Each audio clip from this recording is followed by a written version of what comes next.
Yeah, Mike, wear short pants. We're all wearing shorts. Damn liars, dirty liars. You can probably still hear me. I can still... Oh, shut up! So with training, I could have been a caveman. Like very little training, apparently. You're baking cupcakes for the Navy when you get home. If I'm not back here in 4 years, send help. Oh, I'll come looking for you. I don't want to eat my dog.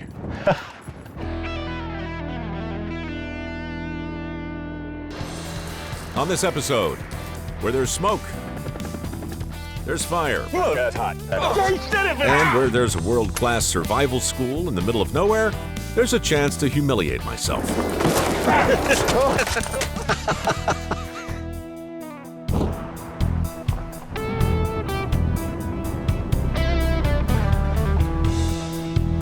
The crew and I are once again on the road.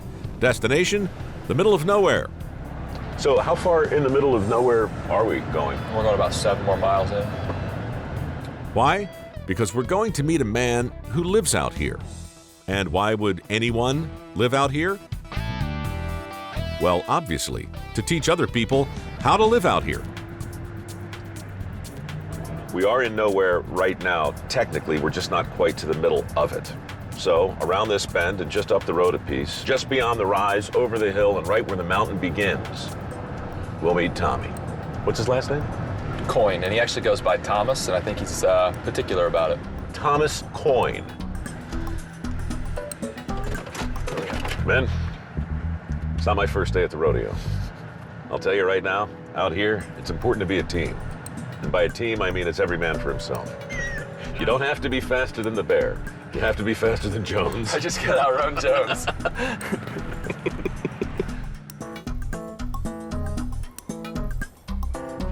Thomas, Mike Rowe. Nice to meet you, Mr. Rowe. Likewise. Thanks for coming it's to the village. Mr. Mike Rowe. Mr. Mike Rowe. Please. You got it. We're not animals. So they told me to wear shorts. They told you to wear shorts? I totally, Oh, you're gonna bang your knees up pretty good. Yeah, Mike, wear short pants. We're all wearing shorts. Damn liars, dirty liars. Nah, I got the shorts.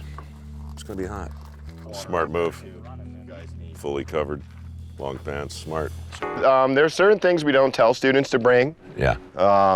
Because it's not actually absolutely necessary. And if you suffer a little bit without it, next time you go in the field, you always make sure you have it. Sure, builds character. I had a military instructor here for a while, and he said there's 2 ways to learn, pain and humiliation. He should be in television. Yeah.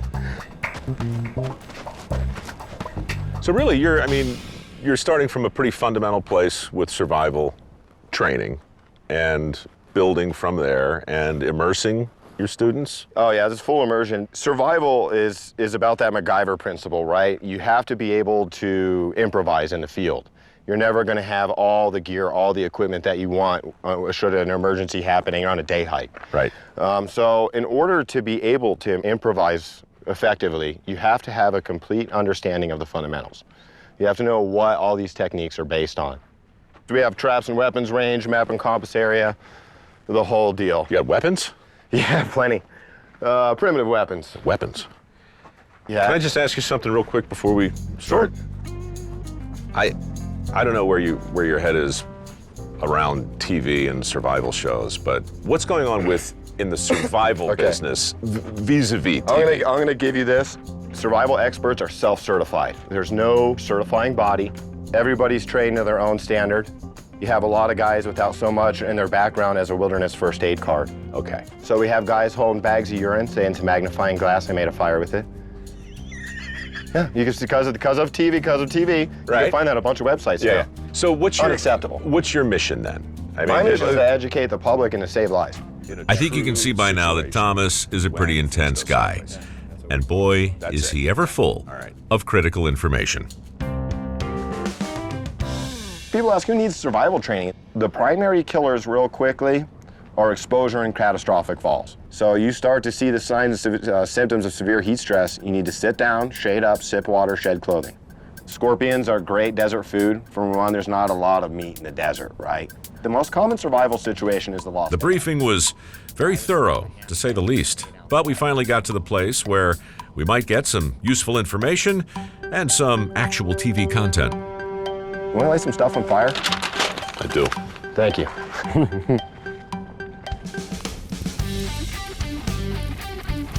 The ability to stay warm, cook food, and purify your water can all be yours. If you know where to look. This is the juniper tree. This can get a lot bigger in other areas. However, you'll see this foliage, and whenever you see tree bark, see how it's just hanging like this? Whenever you see this coming off of a tree, you want to walk up and it, see it just peels off. And now that's test one. Test two is I go like this. Now, if it shreds like this instead of crumbling like potato chips, then it's fire tinder. So it's not like you gotta be looking for a juniper tree. No, not, oh great, now I can only make fire where California juniper grows. No, it's not like that. Well, that's the moral of the story. If you're gonna get hopelessly lost in a life-threatening situation, make sure you're in Southern California. Yeah, you'll have like 10 helicopters looking for you, all that stuff. Sure, and then you can look forward to the heart-tugging interview after you've been found. Coming up, I'll show you why it's a good idea to always carry matches. Always. So I'm at the Survival Training School of California, also known as the middle of nowhere. And if there is one essential skill you need when you find yourself in the middle of nowhere, it's how to make a fire. When you rub these hard enough, you ever have flame just burst out in your hands? Oh, all the time. And I have one more piece to get. Excuse me, I'll be right back. I'll wait. I really could have used a heads up on the gear today. That would have been huge. Nick wins for the best, most logically dressed crew member today. So what you're gonna have to do first is called a burnout. What you're gonna do is left foot on the board, almost touching the hole. Yeah. If the board's here, your toes should be about right there. Perfect. Now we'll spin this, twist this around the stick. What I do is I just clamp. This is the clamp, hook, turn. Yep. Okay. Clamp, hook, turn. Clamp, hook, and... Oh, I'm gonna turn that. You'll see. Hold on a second. Flat side on the bottom. Oh, really? And we're gonna want this. Like that? Okay. Tell me about the device itself. You made that, obviously? Yeah, this is called the bow and drill. Calling Scott Rowe. Is that hell is Siri? that? Siri always comes on when I bow drill. Is that crazy? Yeah. Siri just started yelling In at the, me? when you get in that position and it starts. Now, you know what? My FaceTime is going off, too. I just called my brother. All right, so this was here.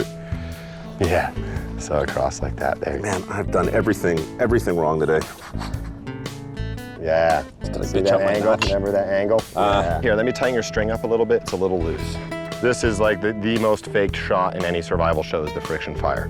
9 out of 10 times just total. I'd say 999 out of 1,000. I'm at 9 out of 10. See, this show would be so much more exciting right now if we actually had fire, but we don't. Is this thing still on? Yeah, that's the phone. How do you turn off this thing? Just take out the battery. I think that's the safest approach. I can't turn it off. Hold on a second. Actually, you could use that battery to start the fire. My brother's pretty smart. Brother's pretty smart. Oh, there you are. All right, look, I'm really gonna try and turn you off, all right? I think No, that I did still it. see his name. You can probably still hear me. I can still. Oh, shut up!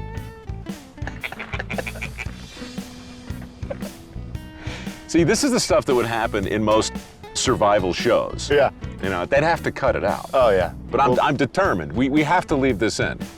I'm always attracted to ironic juxtaposition.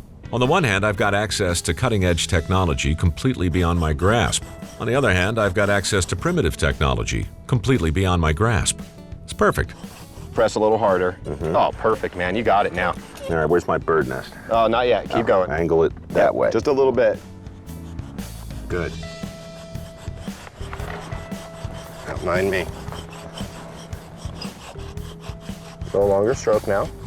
Okay, good. Just keep doing that. A little more speed now for 10 seconds like your life depends on it. 10, 9, 8, 7, 6, 5, Running out of gas. 3, 2, 1. Stop. Lift. Oh.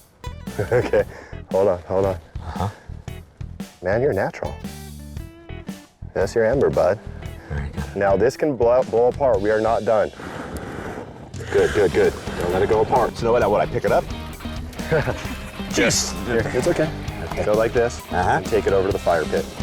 Just throw it right on the teepee. Right on top? Yeah, don't break. You got it. Hey, look, we like to go through the door, but it wasn't necessary. Man, that's hot.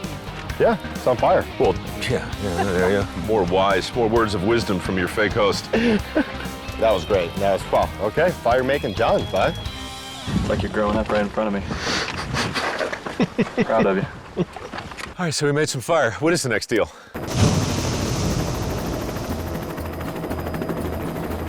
So what we have showing up today is the Kern County Hell Attack. Hell Attack is a special unit of the Kern County Fire Department. Their main function is aerial firefighting, but too often these crews are called on to perform search and rescue missions. If you're stranded in the middle of nowhere, you want to know how to signal these guys. So, audio signal. Audio signals come in threes. 1, 2, 3, pause. Okay? So now, if your rescuer has heard your signal and they want to acknowledge you, Right. they'll give you a 2. The search and rescue guy will give you 2 whistle blows. Jones, you hear that okay? He blew his ears out. This is trail tape.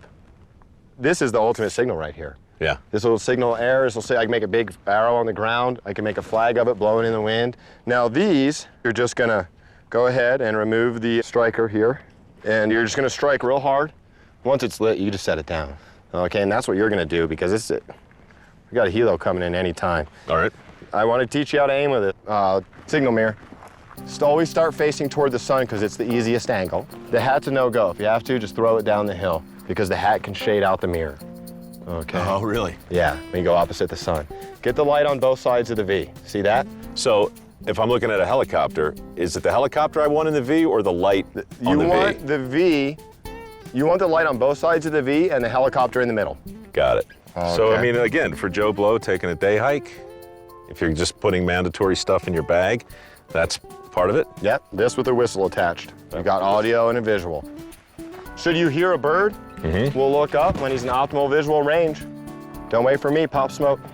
Pop smoke. The thing in my pocket is the smoke. Yeah. Sorry, that's kind of a term for when people have these smoke signals. They call it popping smoke.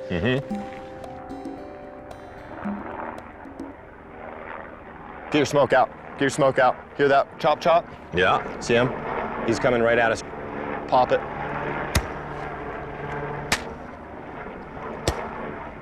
Awkward. He's coming right at us right here. Pop this one. Pop this one here. There you go. Set it down. Walk over here. Signal mirror.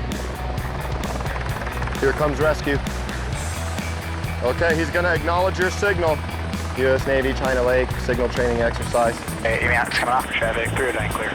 So he's gonna let you know right now that he sees you. There we go. There's our acknowledgement right there. So meanwhile, this is like the happiest day of my life. I've been here for 4 days. Yeah, I'm, you know, it's like You're that. stoked. What's better? What's a better sound? you're baking cupcakes for the Navy when you get home. Troy, I'm going to mess up your shot just to show the viewer exactly what we've been seeing, because I think it's important. You know, so you make your V. It's basically a target, and then you get your reflection just below the V. And then you angle yourself to find the chopper. So you still keep that light on your V, and then you just lift it up and out like that and start moving it around. That wasn't bad. Not bad at all, man. So, where's the top of your thing? Put it back there with the other thing. We better get there quick. That's where the last one was burning. Yeah, come on, we better get over there. All right. You're counting 408 right now. That's fuel ain't cheap. What did Thomas say about the dangers of falling back in Act 1? Yeah. There's Kern County 408 right now. Hey, it's coming off. Yeah, come on, we better get over there. Get over there, smoke them. Where the heck is it? Right here, right here, right here, bright orange. You're in optimal visual range, smoke them. Hello? You're okay. I'm good. Focus on the goal. Smoke them. Like, Come on, let's live. yeah.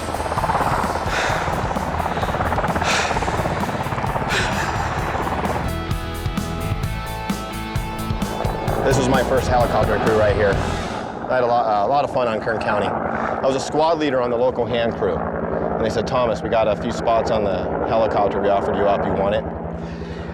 Yeah. Yes, please. They said, man, you think you feel like hot stuff coming into a fire on a fire engine? Wait till you fly into one on a helicopter. It must get in your blood. Yeah, definitely. Why? I mean, why? You're not, with respect, you're not doing it for the money, Yeah. right? I mean, this is a struggle. Yeah, it is. It was a big struggle. Now it's getting more fun. But So is it fun, or are you doing this because you're just committed to giving something? anything like this is going to be equal combination fun and absolute hell. And it's about making a difference. I'm not saying I'm all awesome or best in the world or whatever, but no one's done what I've done. No one took the guts to just cross some desert with a pocket knife, not caring if they live or die. You cared. I cared, but I had just lost my sister when I did that one, So your sister died, and you walked across what? Death Valley With a pocket knife? and a water filter. No water, a water filter. 37 miles between the longest water holes. I had no idea I could do it. I didn't think I could. I couldn't afford to go to the funeral, Really? but I had to do something. Something had to give. And it gave. What gave was Thomas's fear and pain. He literally walked through the valley of death and emerged a different person, one determined to share his survival skills and help people save their own lives. Hey, Nice to meet you. Mike. Jim Bowden. Jim, pleasure. This is kind of part of the origination of civilization, where we started to get specialized tools, where we're not just hitting stuff with rocks or a stick anymore, Right. where we're actually forming our own high-quality tools. How'd you get into this? I guess it was something that I thought was this impossible thing that nobody knew how to do anymore. And an old archaeology student walked in after class one day and he said, "Oh yeah, I've made some before." And I was like, "Oh, you're kidding me." I know. This is Been doing it for about 30 years now. Really? Yeah. We're gonna start off doing what's called percussion flaking. So just by striking on the top edge, got a flake that comes off right there. And in a survival situation, it has a pretty good sharp edge to it. So you could use that for cutting. That's like razor sharp. Let's try the side one? of the rabbit skin here. Try cutting straight down through there. See, you barely touch it there on that sharp edge. Look at Just- that. good, huh? Unbelievable. Who's got the macro on? So this was a big day in the annals of human history. Yeah. I always say this is the closest a human being can do to making something from nothing. You know, to walk out with their own two hands and come back beautiful stone tools and weapons. And what's really neat to think about is a lot of people think, oh, flint knapping, that's a Native American thing. But it's actually in everybody's history worldwide. Sounded good. Yeah? Now that's so fine, you can really start to, it's I like translucent. that one. That's actually Yeah, a good that one is to amazing, work on man. for an atlatl dart point. Plus, So let's- it looks a little bit like a penguin. and that looks like a lot of the ones you'll find at archaeology sites too. Go to a museum, they'll look more like that than Jim's stuff. So with training, I could have been a caveman. Yeah, like very little training apparently. Well, you're there already. May not have to thin the base out any more than that. That looks pretty good. So you want to see if it's going to slide into the notch there. After we saw how sharp these obsidian arrowheads can be, Jim showed me how to put them on the end of a stick, creating a, well, let's call it a spear. Looks beautiful. Let's make your launcher now. Then Thomas showed us how to make an atlatl. That's the weapon that'll launch the spear. All I do is we take our knife, pull that saw out, saw halfway through, split down to it, make a hole. Now I have a launcher. Good, let's toss your atlatl. The atlatl is a very difficult skill. It's very hard to get accurate with. So what you're gonna do is you'll start like this, like you're throwing a spear, and your follow through is like a dart at a dartboard. Okay? Okay. Look at that. There we go. And it's really weird, but you have to just jog 10 feet with your atlatl like this, and you get this really weird, like primal energy running through your body. It's weird. All right. Elbow up, aim high. So So it's just won't. right there. Remember, swing. Okay. All right. There you Elbow go. high. There you go. Bullseye. That literally hit the bullseye. I was aiming for it. This is when I should just walk away, leaving you and Thomas with the impression that I'm a natural. Excellent. Excellent throw. Look at that. That had some heat on it. Yeah, that went straight. You see it rifled on its own? Yeah. That was a perfect throw. I'm getting endorphins running through me. Now jog with it like that. Doesn't that feel good? I had to admit it, I was feeling something. Probably the slight adrenaline rush that comes with serious dehydration. Get your elbow up. Get your grip, and you finish like a dart. Straight down. It's like that.